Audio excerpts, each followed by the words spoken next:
What if I told you that this number doesn't actually exist? But wait, it does, and without it, half of modern technology wouldn't work at all. Let me explain. But what could this number be that even though it doesn't actually exist, it helps us with everything?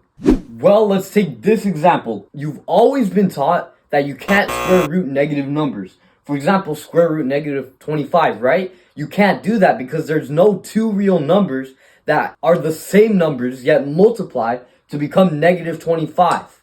And this bugged mathematicians for years and years and years because they weren't able to square root negative numbers until this came up.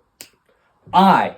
This letter actually represents the square root of negative 1. And we call I the imaginary unit since you can't square root negative 1 and get a real answer. So we say that I squared is equal to negative 1. With I, we're also able to find square roots of negative numbers like the square root of negative 9.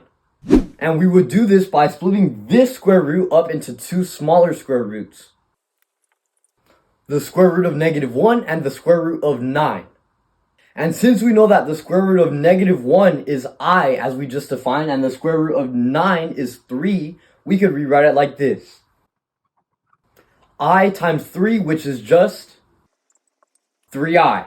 But wait, how can an imaginary number, something not even real, something that can't even possibly happen in our world, how could it be applied to all the tech and electronics we know? Well, for starters, they're extremely prominent in math and physics, specifically in trigonometry.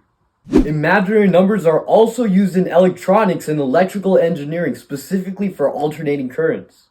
They are also used in robotics, Wi-Fi, crypto, gaming, and loads of other fields. So hopefully now you have an understanding on imaginary numbers and how they are used. God bless.